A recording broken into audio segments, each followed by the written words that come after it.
छात्रों नमस्कार। काव्य दीपिका के अंतर्गत आज मैं आपको 3 अलंकार पढ़ाऊंगा। 3 अलंकारों में पहला दीपक अलंकार है, फिर संदेह अलंकार है और फिर भ्रांतिमान अलंकार है। तो पहला अलंकार है दीपकालंकार। इसका लक्षण है, आचार्य विश्वनाथ ने साहित्य दर्पण में इस प्रकार बताया है, अप्रस्तुत प्रस्तुतयोर दीपकम तु निगद्यते। अर्थात जहाँ जो क्या है, अप्रस्तुत और प्रस्तुत में एक धर्माभिसंबंध हो, जहाँ पे दोनों को प्रकाशित करे, वो दीपक होता है। कहने का मतलब जो प्रकृत और अप्रकृत दोनों को प्रकाशित करे, वहाँ पर दीपकालंकार होता है। अर्थात उपमेय और उपमान वाक्य दोनों में एक साधारण धर्म संबंध हो तो वो दीपक अलंकार हो। दोनों को उद्दीप्त करे, हो प्रदीप्त करे, तो वहाँ पर दीपकालंकार होता है। जैसे उदाहरण, बलावलेपाधूना अपि पूर्ववत् प्रबाध्यते तेन जगज्जिगीषुणा सतीव्योषित प्रकृतिस्य निश्चला पुमान् समभ्येति भवान्तरेष्वपि। अर्थात इसके अंतर्गत क्या है, प्रस्तुत और अप्रस्तुत, जहाँ पर प्राकरणिक और अप्राकरणिक पदार्थ में एक समान धर्म से संबंध दिखाया जाता है, वहाँ दीपक अलंकार होता है। तो यहाँ पे क्या है, इसमें एक विषय प्रस्तुत है और दूसरा विषय अप्रस्तुत है, तो दोनों के बीच में एक साधारण धर्म का आरोप किया गया है। क्या, एक साधारण धर्म का आरोप किए जाने के कारण यहाँ पर क्या है, दीपकालंकार है। इसका जो अर्थ है वो इस प्रकार है कि विजयाभिलाषी उस शिशुपाल के द्वारा, ये शिशुपाल वध महाकाव्य का श्लोक है, तो जो विजय का अभिलाषी है उस शिशुपाल के द्वारा आज भी पहले की भांति बल के गर्व से संसार को पीड़ित किया जा रहा है। पतिव्रता स्त्री और निश्चल प्रकृति स्वभाव दूसरे जन्म में भी उस पुरुष को प्राप्त होते हैं। यहाँ पर इस उदाहरण में जो निश्चल प्रकृति प्रस्तुत है और पतिव्रता स्त्री अप्रस्तुत है, इन दोनों प्रस्तुत और अप्रस्तुत के बीच में दूसरे जन्म में भी वे अपने ही पुरुष का अनुगमन करते हैं। तो यहाँ जो अनुगमन है रूप एक धर्माभिसंबंध है, एक धर्माभिसंबंध दिखाया गया है दोनों के प्राकरणिक और प्राकरणिक वाक्यों के अंतर्गत, इसलिए यहाँ पर दीपकालंकार है। इस एक धर्म का आरोपित किया गया है, अर्थात इस एक धर्म से दोनों में संबंध बताया गया है, अतः यहाँ पर दीपकालंकार है।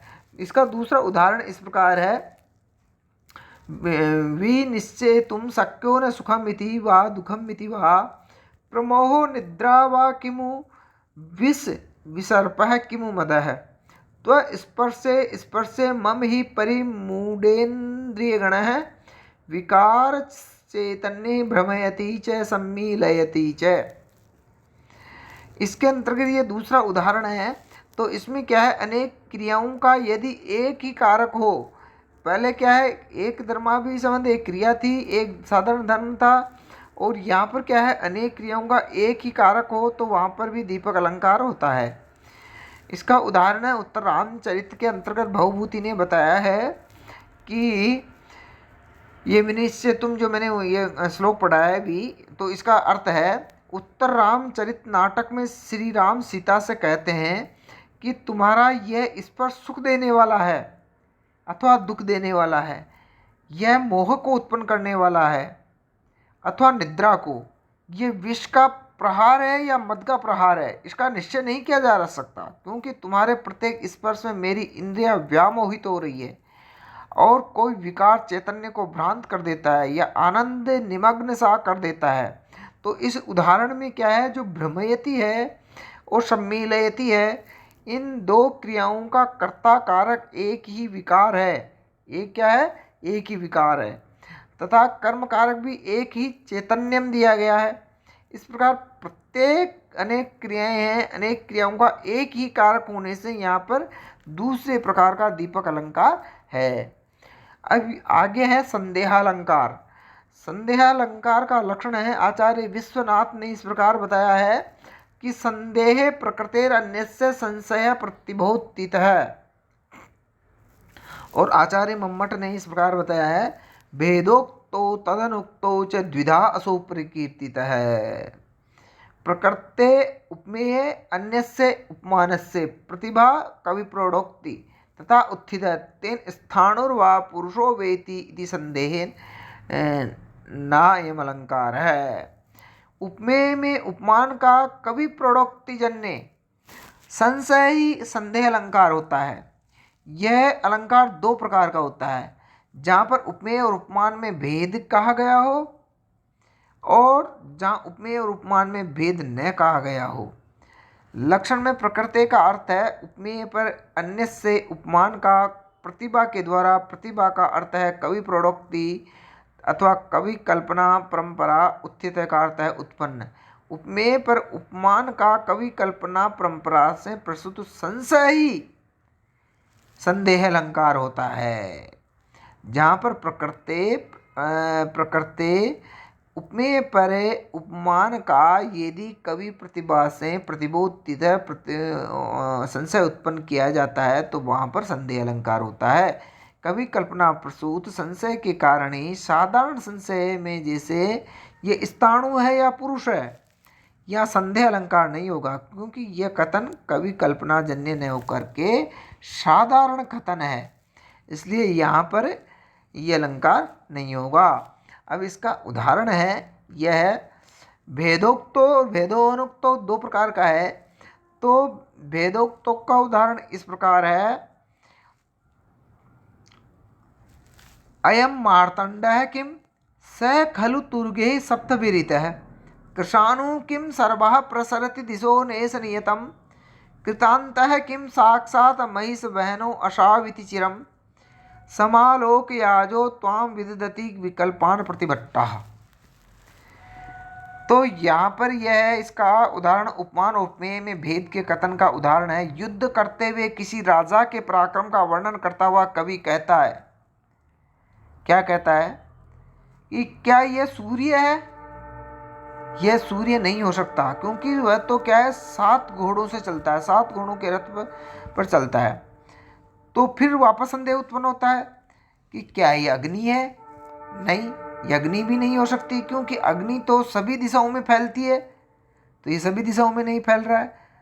फिर संशय उत्पन्न होता है कि इसकी दिशा तो निश्चित है और अग्नि क्या सभी दिशाओं में, तो फिर संशय उत्पन्न होता है कि क्या यह साक्षात यम है? नहीं, ये यम भी नहीं है, क्योंकि वह सदा महिष पर, भैंसे पर सवार होकर चलता है। तो इस प्रकार यहाँ संशय उत्पन्न हो रहा है कि ये भी नहीं है।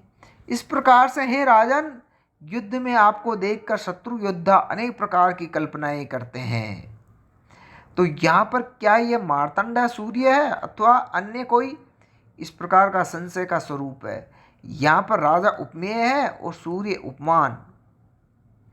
यहाँ राजा के प्रताप की दुर्निक्षता के कारण सूर्य का संशय है और दुराधर्षता के कारण कृशानुत्व का संशय उत्पन्न होता है, और क्षण भर में सकल संहारित्व के कारण, क्षण भर के अंतर्गत वो सबका संहार करने के कारण यमराज का संदेह होता है। अतः यहाँ पर संदेह अलंकार है।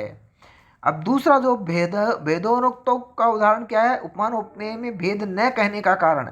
इसका उदाहरण यह है कि अस्या सर्ग विधौ प्रजापतिर्भूत चंद्रोनुकांति प्रदः चित्तोन्मादिरसः स्वयं नु मदनो मासोनु पुष्पाकरः वेदाभ्यास जड़ः कथम नु विषय व्यावृत कौतूहलो निर्मातुं प्रभवेन मनोहरमिदं रूपम पुराणो मुनि। तो इसमें क्या है, इस उर्वशी विक्रमोर्वशीयम के अंतर्गत बताया, कालिदास के द्वारा जो है विरचित है। इस उर्वशी के निर्माण में क्या कांतिदायक चंद्रमा ही प्रजापति था अथवा श्रृंगार रसमय कामदेव स्वयं अथवा वसंत मास इसका प्रजापति सृष्टा था? क्योंकि वेदाभ्यास के कारण जड़ बुद्धि और विषय भोग के कौतूहल से रहित पुराने मुनि बूढ़े ब्रह्मा इस मनोहर रूप के निर्माण करने में कैसे समर्थ होते हैं? यहाँ पर इस उर्वशी का निर्माता प्रजापति क्या चंद्रमा था अथवा कामदेव था अथवा वसंत मास था? अर्थात इस उर्वशी का जो निर्माता कौन था, इससे संदेह उत्पन्न हो रहा है। इस प्रकार यहाँ संशय है। यहाँ प्रजापति उपमेय है और चंद्र, मदन, वसंत आदि के उपमान हैं।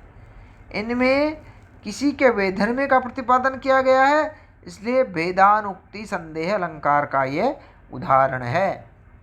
अब आगे है भ्रांतिमान अलंकार। तो भ्रांतिमान अलंकार का आचार्य विश्वनाथ ने साहित्य दर्पण में इस प्रकार उदाहरण दिया है, लक्षण दिया है। साम्या तदस्मिन् तद बुद्धिर्भ्रांतिमान प्रतिबोधित है। अर्थात जहाँ पर सादृश्य के कारण अन्य वस्तु में दूसरी वस्तु के निश्चयात्मक ज्ञान हो, यदि वह कवि की प्रतिभा से उटंकित हो, तो वो भ्रांतिमान अलंकार कहते हैं। उसको क्या कहते हैं? भ्रांति। इसमें प्रकृत पदार्थ के स्थान पर अप्रकृत पदार्थ का मिथ्या ज्ञान वर्णित होता है। अर्थात प्रकृत पदार्थ पे अप्रकृत का मिथ्या ज्ञान, जैसे कोई व्यक्ति गलती से सीप को चांदी समझ लेता है, वैसे ही प्रमाता की चित्तवृत्ति प्रकृत को अप्रकृत समझ बैठती है, और भ्रांतिमान का काव्य में चमत्कार पूर्ण वर्णन होने पर ही भ्रांतिमान अलंकार हो सकेगा, अन्यथा सुक्ति में रजत का ज्ञान मत का वर्ण अलंकार नहीं है। अब इसका जो उदाहरण है, वो उदाहरण इस प्रकार है।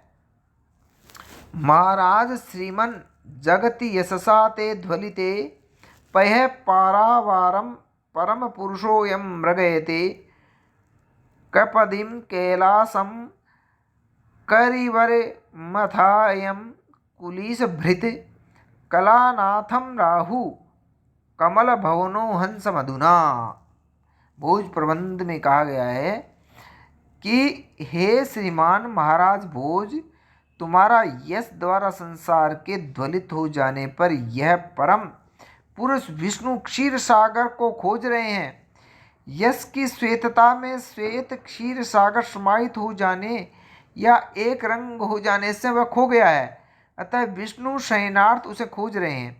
शिव कैलाश पर्वत को, वज्रधारी इंद्र ऐरावत गजराज को, राहु चंद्रमा को, और अब कमलोद्भव ब्रह्मा हंस को खोज रहे हैं। ये सभी पदार्थ श्वेत होने के कारण यश के श्वेत रंग में मिल गए हैं, अतः प्रत्येक को इन्हें खोजना पड़ रहा है।